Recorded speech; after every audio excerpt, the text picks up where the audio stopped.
Thank you for downloading this podcast from the British Theatre Guide. For more information about British Theatre Guide, please visit britishtheatreguide.info. I'm Steve Orme, the Midlands editor of the British Theatre Guide. You may know the actor Adrian Scarborough from television programmes including Gavin and Stacey, Killing Eve, and more recently The Chelsea Detective, which can be seen on Acorn TV.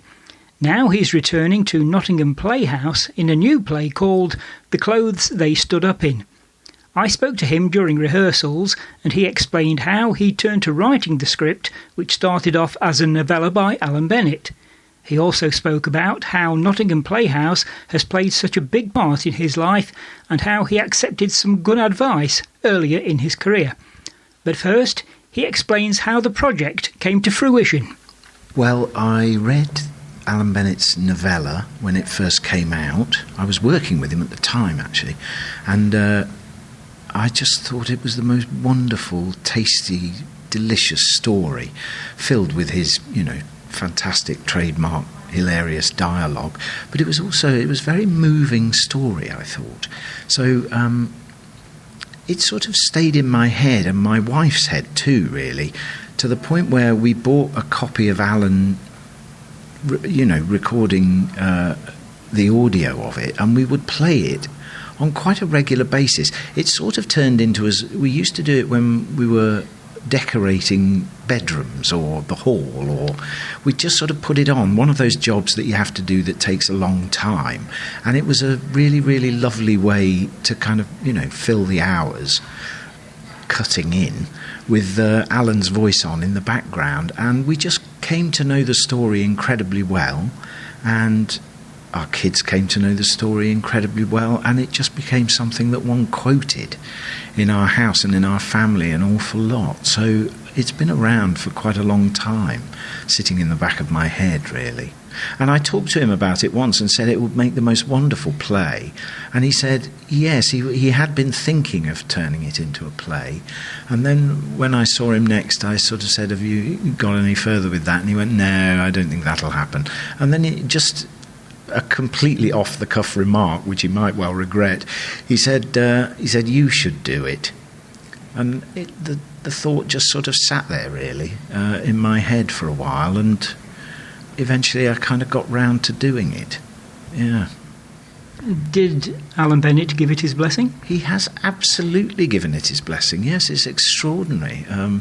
We sent him a copy of the first draft, what became known as the Alan Bennett draft, and at this point, of course, our wonderful director, Adam Penford, artistic director of the Nottingham Playhouse, got involved because Adam and I were working on a project together, and we just kind of started talking about it and thought it, both of us thought it was the most wonderful story. And I said, well, I'm trying to write the play. And he got very excited about the prospect and thought that would be a great idea. So he's been instrumental, really, the whole of the way in getting this thing from page to stage, really. Well, and onto the page, if I'm honest. You play Maurice Ransom. Now, what sort of a character is he? He's very, very stiff, upper-lipped, quite conservative in his views. He's a solicitor. He's lived in London for most of his working life, and he's been married to Rosemary, his wife, for 36 years. And they don't do much. He's obsessed with Mozart, so they go to the opera every now and again, and they go to concerts. But apart from that, they don't do very much at all. And he often goes to concerts and then comes to the conclusion that the Mozart is much better through his headphones in his armchair at home. So they probably go out even less now as a result.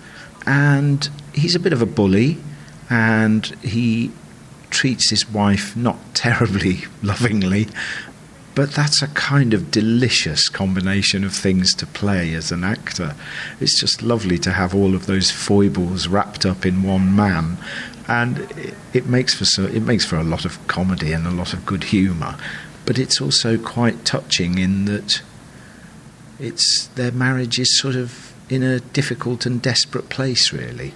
It says in the novel that were it not for Mozart, they'd have split up years ago, and somehow Mozart has become the sort of glue that has kept them together, really. Him with his headphones and his CD player and his immaculate hi-fi, and she has to sort of listen along, really. Yeah. Now, your wife on stage is played by Sophie Thompson, and you said that that is the casting coup of the decade. So why did you say that? Well, I think it's the casting coup of the decade, really, because she said yes, really. We're incredibly lucky to have her, because she's such a in-demand actress, for one thing, but she's absolutely immaculately brilliant. And what she's brought to the role of Mrs. Ransom is everything and a lot more besides that I'd sort of wanted the character to be.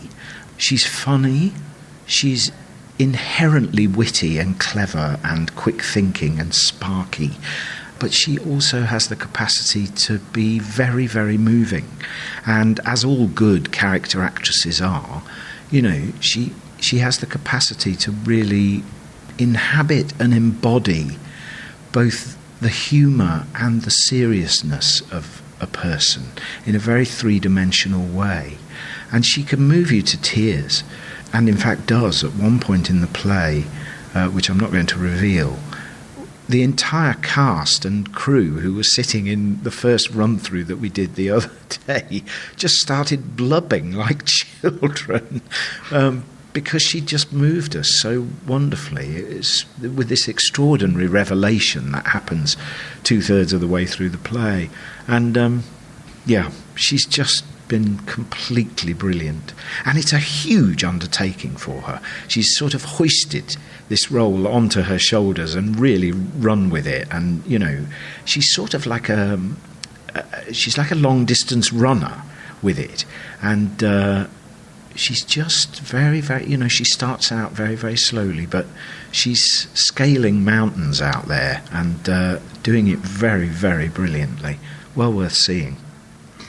There are only other 3 members of the cast, so what roles do they undertake? Well, the other 3 members of the cast, bless them, have been cast purely and simply because of their incredible versatility, because they have to play everything else. They play at least 3 characters each between them, and some play more. In fact, I think 2 of them play 4 altogether. So, yeah, when they're not on stage, they're ripping off wigs, moustaches, hats, hair, costumes, and putting on the next one in order to sort of rush back on stage as somebody completely different. And I sort of did it that way partly because I've spent a lot of my time sitting in dressing rooms as an actor, and I find it a bit boring and a bit tedious, to be honest. I like to sort of start a show and go all the way through to the end of it and then go to the bar and have a beer. And if you spend half of the play sort of sitting around not doing very much, I think it can be quite disheartening. So I set out with the intention of making all of the other roles in the play interesting, fascinating, and so that it's possible for one person to play at least 2 or 3 roles.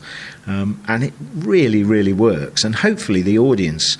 I mean, there's one point where I saw somebody yesterday dressed up as one character and then come on as another, and you genuinely sort of questioned whether it was the same person. And that's all down to their incredible versatility and the designers and costume and makeup who've just done the most incredible job in turning people into different people. It's really, really encouraging and very, very wonderful to watch. And it's innately theatrical, which I think is really, really important. If you couldn't do it on film or television in that kind of a way.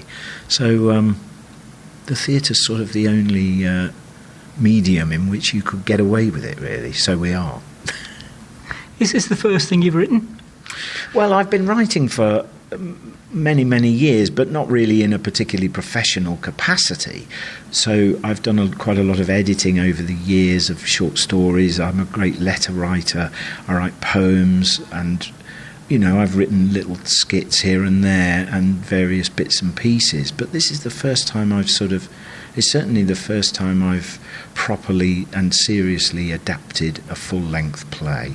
Yeah. And it's a very slim novella. So, mercifully, it's very, very thick and full of wonderful Bennettisms and, his fabulous trademark, hilarious dialogue. But it's also been very, very helpful having a structure to it, because I'm not very good with structure, if I'm honest, as a writer. So it's kind of nice to have somebody else having done the dog work, really. And I feel like I'm standing on the shoulders of a giant, quite frankly. I'm not... all I've done really is sort of, put it into scenes and pop it on its feet. You're actually no stranger to Alan Bennett's work, because you were here in 2018 in The Madness of George III. I was, yes, which was my second outing with the play, because I did the film years before when I was a much, much younger man, and always kind of coveted the role of Willis. I thought it was just the most interesting part in the play, really. So when Adam asked me if I might consider doing it, I jumped at the chance. Ian Holm played it in the film, and I've always been a huge fan of his. So I nicked his performance, basically, and just shoved it on the Playhouse stage. But we had such a wonderful time doing it, and Mark Gatiss was... it was a career high, I think, for him. He was just extraordinary. And as the run went on, he just got better and better and better. By the end of it, it was such an extraordinarily towering performance. And audiences, of course, just loved it, thought it was wonderful. We completely packed the Playhouse, which is always a joy, and had a very, very happy and wonderful time. It was the difference being that was an enormous company. I can't remember how many of us there were, but certainly sort of 15, 16 of us. Whereas this is a very, very small company, so there's only 5. But somehow, they're very, very different plays, and they're very, I think you enjoy them in very, very different ways. But it's been really lovely coming here with a very small cast, because it's a very, very different sort of an experience, putting on a play with only 5 people, as opposed to a pageant with 16. Yeah. The Madness of George III was directed by Adam Penford. He's directing The Clothes They Stood Up In as well. What does he bring to a production? Adam's sort of like a sports coach, in that he kind of guides you every step of the way, really. I sent him an early draft of The Clothes They Stood Up In, and he's been involved from that point on, just continually sort of pointing out useful little nips and tucks and ways that we can tighten things up, or ideas about how scenes can kind of roll into other scenes and we can keep the force of the narrative going. And he's just been completely invaluable. And then, of course, he's there for the casting. He's there, to put a creative team together, designers and makeup and hair and costume, and making sure that all of that, and lighting and sound, making sure that all of that gels beautifully, and then of course casting the play itself, and getting some absolutely top-notch actors into the roles, which make our job so much easier in the rehearsal room, because we can all sit back and relax and play and enjoy ourselves. Adam, you never hear a crossword from him ever, and I always think in a rehearsal room it's deathly when things get antagonistic or awkward, or I just think it ruins any kind of creativity if there's a terrible smelly atmosphere. So he never does that. He's always calm, and he's always clear, and he's always looking for fun and looking for twinkle and wit, and that's just such a lovely way to live one's life. It's a joy to come into work if that's what you're coming in to do, isn't it? We all know those days when it's grim and hard and difficult, and he makes sure that there are as few of those as is humanly possible. You're back at Nottingham Playhouse, and this theatre actually played a big part when you were growing up, didn't it? It really did. A lot of my formative theatre experiences were here, and I've sort of seen it through the years. I mean, this is my third professional show here, and they've all been wonderfully different in their ways, but I walk into this building and it immediately throws me back to when I was sort of 13, 14, and when I was desperate to be an actor. And I come here and I sit in that auditorium, and the smells are the same, and the magic is still in the auditorium and the foyer. No matter what changes happen to the building, really. And I think I can safely say that the same is true of all of the backstage crew and all of the people who work in admin and the box office. The welcome that you get here is just one of, constant smiles and warmth, and people being very, very excited about what's going on. And it's exactly what, a cracking regional theatre should be. So I'm very, very proud to have brought the production here. I think that's really, really, it makes it about as special as it could be, really. We've seen you on TV, in theatre, all sorts of things. Someone gave you some advice a long time ago about being a character actor. What was that? Well, I was given a very good piece of advice, which was to be a jack of all trades, master of none. And I think it was so brilliant because it's meant, in a sense, that I've sort of never shied away from doing odd things, and also it's meant over the years that I've kind of always been in employment. So I tend to do voiceovers and radio I'm terribly fond of, and reading Book of the Week or Poetry Please on Radio 4, or audio books, film, television, theatre, workshops, anything really that I can turn my hand to, readings and concerts. And I just think that it's a wonderful way to embrace the whole profession if all of those options are available to you, and that's terribly... It just makes one's life terribly exciting. But it also, and particularly when I was younger, it meant that I could keep Marmite on the table for my kids and my wonderful, very supportive and brilliant wife. And sometimes, this profession is very cruel and can be very, very difficult and very hard economically for actors. And I think that piece of advice has served me incredibly well, really. And I've had a much more enjoyable career because of it, I think. Just being able to dodge about and pick up things that I wouldn't ordinarily perhaps have looked at, There are so many openings and so many views out there. Why look at them, through a straw? We've seen you on the small screen in things like Gavin and Stacey, Killing Eve, and I think at one point you were going to pull back from doing TV work, but then suddenly along came The Chelsea Detective. Yes, The Chelsea Detective has been an interesting direction to go in, partly because, everyone dreams, certainly if you're a character actor, everyone dreams of playing a detective in their own series, and it's something that I never went out looking for, but it's given me the opportunity, I think, to spread my wings in a different direction again, and I enjoyed it so much. We've only done one series. We're about to start the second as soon as the play finishes, actually.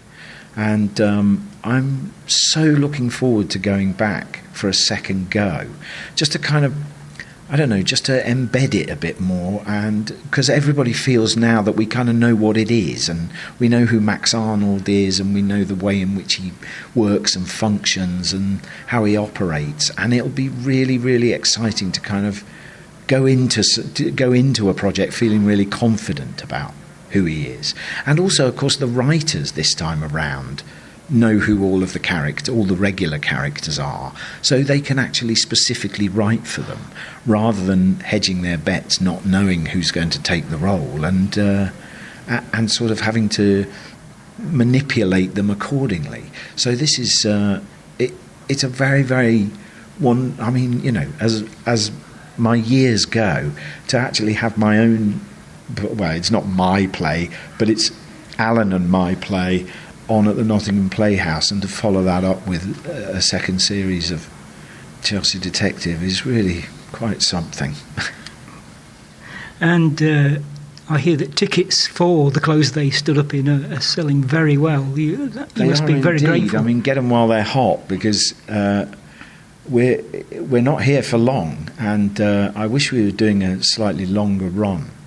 But this is this is what we've got, and don't miss it, is my advice. It's such a great night out. It's the most wonderful, tasty story, and if you don't know the story, it's full of wonderful surprises. And if you do know the story, you've never seen it on stage. You'll only have read it, and actually seeing it happen in the flesh and seeing the extraordinary way in which the stage is transformed, it really is innately theatrical and really, really extraordinary. I've gasped on a couple of occasions in the technicals so far at just how amazing and brilliant and wizardry it is. So, it's a really cracking night out. I defy you not to come and laugh and have a really, really moving evening at the same time. It's sort of almost the perfect play, I think. And after The Clothes They Stood Up In and the next series of The Chelsea Detective, anything else lined up? A holiday. I need a holiday, and I need to go away, and then I want to really settle down to some writing. I have a couple of other projects that I'm really interested in.